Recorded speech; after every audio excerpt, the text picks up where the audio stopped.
Você pode ter achado um dia que o dinheiro era apenas aquele lado racional da sua vida, que bastava você fazer um curso de finanças, aprender a lidar com a planilha, saber fazer contas, conhecer matemática financeira, que todas as suas questões sobre dinheiro estariam resolvidas. E aí, de repente, você descobre que não. Que mesmo fazendo todos os cursos que você faz, preenchendo a planilha adequadamente, ainda assim, esse dinheiro e essa vida financeira têm uma influência sobre você que você desconhece. Isso porque o dinheiro tem um lado emocional. Ele interfere na nossa vida psíquica e a nossa vida psíquica interfere na nossa relação com o nosso dinheiro.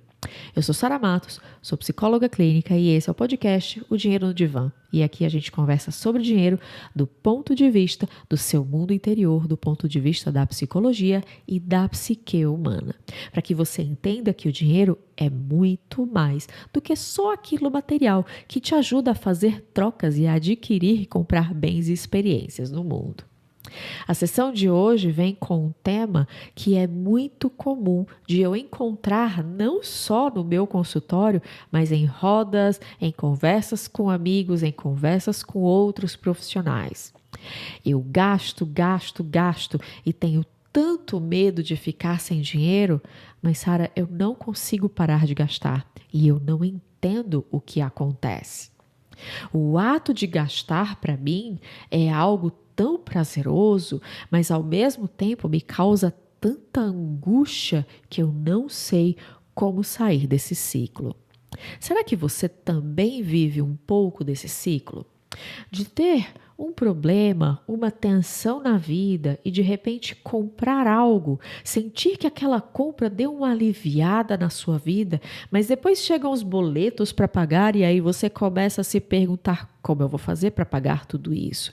E aí, para resultado disso, para você aliviar a tensão de começar a olhar os boletos, você vai, gasta mais.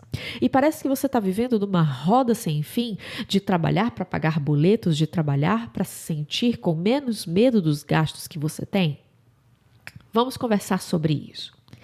Eu sei, se você chegar numa roda de amigos hoje e perguntar para as pessoas assim, vocês estão bem? Dificilmente alguém na roda vai se sentir confortável para dizer assim, nossa, eu estou ótimo. Isso porque nós ainda não naturalizamos e ainda não entendemos que para nos sentirmos ótimos, nós não precisamos ter todos os problemas da vida resolvidos. E quando alguém nos pergunta, você está bem? Ou você responde, tá tudo bem, porque você quer que aquela pessoa pare de perguntar e você responde do automático, ou você começa a abrir a cartilha e começa a dizer assim, é porque eu briguei com meu marido, o meu chefe isso, eu briguei no trânsito, o faturamento não veio, eu não entreguei o relatório, e aí começa a lista de várias coisas que estão com problema na sua vida, e aí parece que a sua vida inteira está cheia de problemas. Esse começo de conversa, para você entender, ele é importante porque essa sensação de que nós estamos sempre com problemas e sempre tensos pode estar te ajudando e te empurrando a resolver essas tensões através dos gastos. Isso porque o ato de gastar, ele gera um alívio instantâneo daquilo que você está sentindo ali naquele momento. Independente se você está sentindo algo que é uma tensão pequena, como hoje de manhã o meu chefe me chamou para um feedback, e o feedback não foi legal, e aí eu chego em casa, tô cansada, vou passar no shopping antes, e aí eu compro uma blusa, eu me sinto bem, eu compro um sapato, eu me sinto mais tranquila, parece que deu uma aliviada nessa tensão, e amanhã eu volto para o trabalho, e aí eu pego o meu checklist de coisas que eu preciso melhorar e eu começo a trabalhar nisso. Até uma tensão muito mais intensa e muito mais forte, como Eu não gosto do que eu faço. Eu acordo todos os dias e vou trabalhar num baita de um mau humor e eu não gosto daquilo que eu faço. Portanto, eu pego o meu salário e eu gasto sempre ele inteiro em coisas materiais, em sapato, em bolsa, em livros, em cursos, seja lá o que eu gaste, e eu estou sempre com medo de ficar sem dinheiro, porque, além de não gostar do que eu faço, eu não sei o que eu quero fazer da minha vida, portanto, eu continuo gastando dinheiro para tentar encontrar um alívio e não uma solução definitiva para aquilo que eu estou sentindo. O dinheiro e o ato de gastar dinheiro, especificamente o ato de gastar dinheiro, geram um alívio instantâneo. Mas não fique achando que você aprendeu isso agora com seus 20, 30, 40 anos, não, tá? Esse aprendizado de que dinheiro gera um alívio, ele vem da nossa vida e da nossa história de vida. Ele tem uma das suas origens, é dentro da nossa história de vida. Se isso não aconteceu com você, eu tenho certeza que você conhece alguém que viveu isso, mas quase todas as pessoas que eu conheço já passaram por algo semelhante. Poxa, você tá triste? Vamos comprar um brinquedinho? Você tá chateado? Vamos comprar uma blusinha? Ah, tô triste, briguei com meu namorado? Vamos com as amigas passear no shopping? Ai, nossa, tirei uma nota baixa na escola? Vou passear no shopping para desopilar. Tudo bem que quando a gente tira a nota baixa, dificilmente os nossos pais nos davam presentes. Mas também pode acontecer. Algo de difícil, de ruim acontece, um bichinho que eu tinha morreu, eu perdi um amigo, meu namorado terminou o relacionamento comigo, eu caí, machuquei o joelho, alguma coisa me aconteceu e alguém me chega com um presente, ou alguém me leva para comprar alguma coisa. E eu começo a aprender desde muito cedo que comprar traz alívio, que comprar me traz alegria, satisfação, felicidade. Eu estava alguns dias atrás, numa aula da pós-graduação, conversando com a professora sobre o meu tema de monografia, que é justamente sobre compras. E como a gente cai rápido nesses lugares de compras e quando a gente menos espera, já foi. E ela estava me contando uma história dela que ela dizia assim, eu passei por isso recentemente. Eu estou com uma questão na família e eu estou aprendendo a lidar com isso e é uma questão que está difícil para eu lidar, de digerir, é uma questão importante para mim. E esses últimos dias que essa questão se agravou e se intensivou, eu fiquei tão tensa, tão irritada de um jeito que eu precisei ir ao shopping porque eu precisava comprar uma blusa específica. Mas quando eu cheguei na loja, além da blusa que eu comprei mais uma saia, comprei mais um vestido, saí da loja felizona, parecia que eu não tinha mais problema nenhum. E eu disse para ela, isso é muito mais comum do que o que você imagina.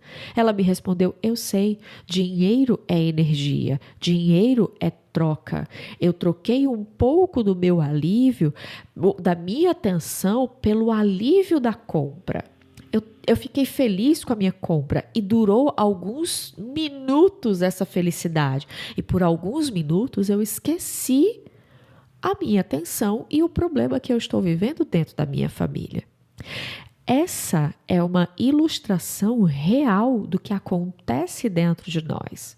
Ela não falou, lógico, da infância dela, que ela foi acostumada a fazer isso, mas entenda que uma parte desse comportamento, principalmente quando você faz de uma forma tão habitual que você não percebe que está fazendo, vem da infância, vem da naturalização e da normalização que nós passamos enquanto nós estamos crescendo, de que é normal você ter um problema e você ir ao shopping, comprar uma blusa, um cinto, uma bolsa, ou qualquer coisa, e que isso traz um alívio para você.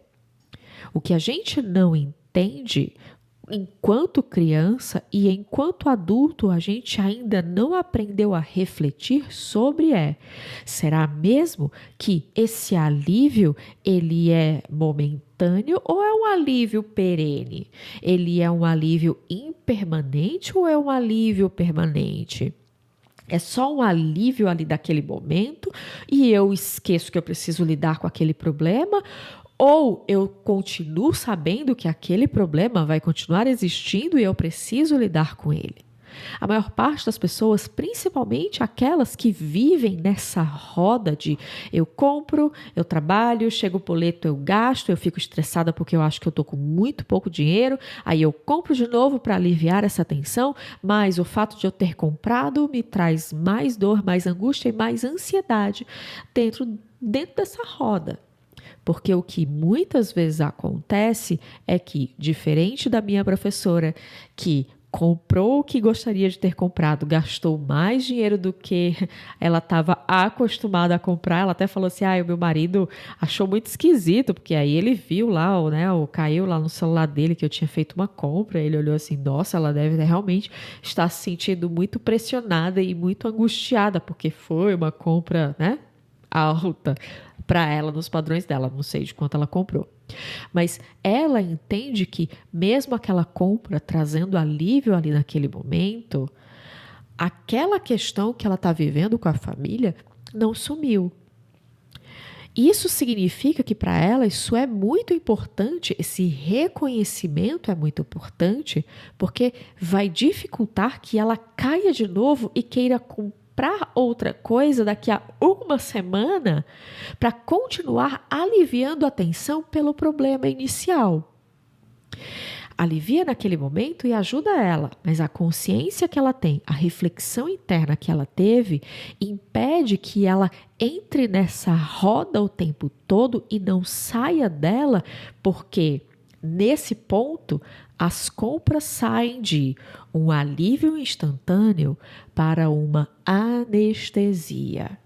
Em vez de apenas aliviar naquele momento que você precisa, em que não existe outro recurso, e é só um recurso, que não existe outro recurso, e ele entra no espaço e na categoria de anestesiar. Então, todas as vezes que essa tensão aparece, seja ela qual tensão for, eu vou comprar. Porque alivia. E mesmo que só alivie e eu tenha que voltar e olhar para isso, eu não quero olhar para isso. E quanto menos eu quero olhar para isso, mais eu vou comprar. A nossa história nos ensina e normaliza que comprar alivia tensões. Mas além da nossa história, nós temos também um aspecto fisiológico que opera nesse mecanismo. No nosso cérebro, aqui dentro da nossa caixolinha, o nosso centro de prazer, a parte do nosso cérebro que cuida do nosso centro de prazer e de dor, está grudadinha no lugar perto dos nossos neurônios que cuidam das nossas compras. Olha só que interessante. Não é só que a gente normaliza isso, mas o próprio corpo também tem um mecanismo interno de entender que realmente a compra alivia. Não vai chegar no momento em que a compra nunca mais vai aliviar nada. E o que muitas vezes acontece é que eu vou precisar de cargas maiores para poder anestesiar cada vez mais algumas dores. E isso realmente acontece. Quando você acostuma o seu corpo e o seu sistema nervoso a não olhar determinadas dores e a resolver essas dores apenas comprando, vira uma espécie de vício. Alivia no curto prazo, causa angústia no longo prazo e não resolve o problema principal. E aí você vai precisar de cargas cada vez maiores, de alívios e de compras para gerar a mesma sensação de prazer que você tinha no começo, quando você começava a comprar uma ou outra coisa. Em vez de comprar um sapato a cada 6 meses, você vai passar a comprar um sapato por mês, para depois um sapato por semana. Depois você vai começar a sentir que se você não comprar aquele sapato que aquela vendedora, que aquele anúncio está te mostrando, dá uma sensação de como se você estivesse perdendo a sua vida. Essa sensação de que compras entram em vício, não é isso que a gente está conversando agora. Eu acho que isso é um papo acho que dá para abrir uma sessão só para a gente falar sobre vício em compras. Mas quanto mais você compra, quanto mais você alivia e usa a compra apenas para aliviar e anestesiar os seus problemas, sem necessariamente olhar para eles, sem necessariamente olhar e dizer assim, agora eu estou pronta para você, vamos resolver, querido? Mas você entra numa compulsão por compras e num vício por compras. Porque dentro do seu cérebro, a parte do seu cérebro, os neurônios do seu cérebro que processam a compra são grudados, são vizinhos de parede da mesma parte do seu cérebro que lida com dor e prazer, com dor, sofrimento e alívio e prazer. E essa parte do seu cérebro que lida diretamente com isso tem uma influência no mecanismo de liberação de um hormônio muito importante dentro de você chamado dopamina. A dopamina ela tem uma importância enorme na motivação, no prazer e na busca por satisfação e alívio, no balanço e o equilíbrio entre dor e prazer. É essa parte do seu cérebro que lida com isso, e quanto mais você compra, mais você lida com isso. E aí o que acontece entre essas partes? Você começa a ter uma tensão. Essa parte do seu cérebro que começa a dizer assim, ai, tá doendo. O que eu faço agora? Aí ela bate assim na porta do vizinho e diz assim, você pode comprar alguma coisinha aqui para me aliviar? E aí você vai lá e compra. E aquela parte do seu cérebro que estava em dor e sofrimento, diz, uau, me aliviou muito. Me trouxe uma recompensa, me trouxe uma motivação, me trouxe um prazer. Porque essa parte do cérebro lida com isso. E ela usa a dopamina para regular a sua percepção e a sua relação com as coisas que você tem ao seu redor. Os recursos internos, inclusive, que você tem para lidar com as tensões do dia a dia. Quanto mais você olha a sua tensão, quanto mais você lida com essa tensão, comprando para aliviar, sem olhar a tensão, pior é. Isso porque alivia e não resolve. Se você precisa de um alívio de vez em quando, tudo bem.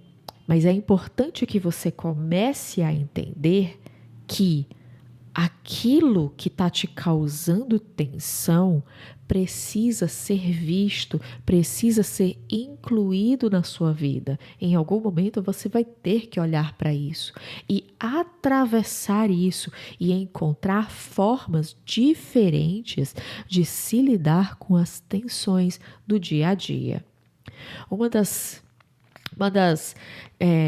Dos inícios e das criações dessas rodas que nós fazemos é achar que aquilo vai se resolver sozinho, achar que aquilo não precisa do meu engajamento pessoal para se resolver. Eu sei que algumas coisas estão fora do seu controle, fora do controle humano e daquilo que realmente está na nossa mão para resolver.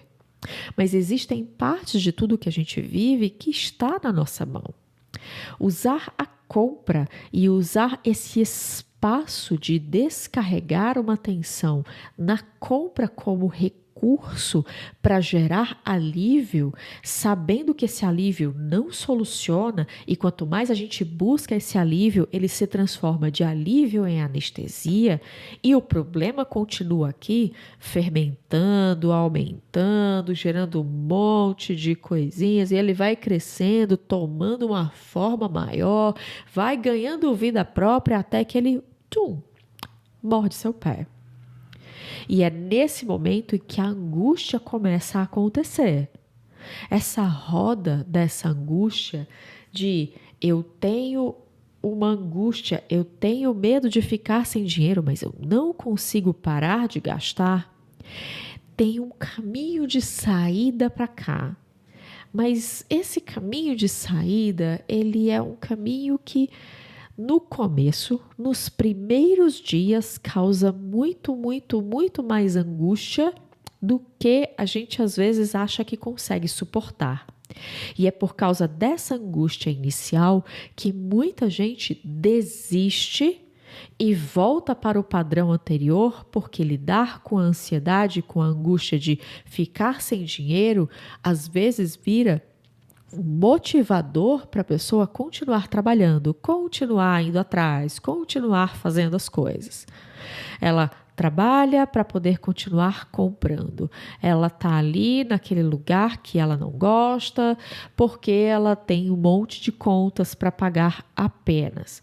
E ela acaba levando essas tensões para a própria vida, e aí ela diz, eu não posso ficar sem trabalho porque eu tenho medo de ficar sem dinheiro e isso pode me trazer uma angústia muito maior.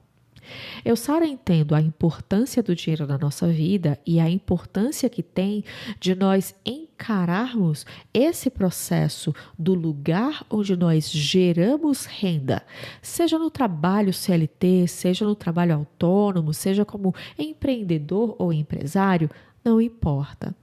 Nesse lugar onde eu tenho uma geração de renda, eu preciso encará-lo como um lugar em que eu vou ter um mínimo de tensão em que eu consigo suportar, um mínimo de tensão em que eu consigo lidar com. Não vai existir um lugar que me gere renda que não me coloque numa tensão mínima, que não me coloque em um lugar em que eu tenha algumas questões a resolver, em que eu tenha alguns conflitos para gerenciar. Não vai existir. Esse trabalho, esse espaço de trabalho, ele não existe. É uma ilusão nossa acreditar que a gente vai chegar no momento em que nós vamos estar zero problema e assim tudo vai estar resolvido. A grande virada e a grande sacada da vida é o que eu posso fazer para ter uma quantidade de tensão que eu consiga dar conta e que eu consiga sentir que dentro de mim eu tenho recursos para lidar. Ou que pelo menos eu tenho onde buscar ajuda, buscar espaços de alívio, de reflexão e de elaboração para poder me animar, para poder me recarregar e voltar para aquele lugar que me traz um pouco de tensão, recarregada, fortalecida para dizer, vamos sentar para resolver. E o que eu estava falando, alguns minutinhos atrás, é que para sair desse lugar, o que é realmente importante é se manter firme no longo prazo.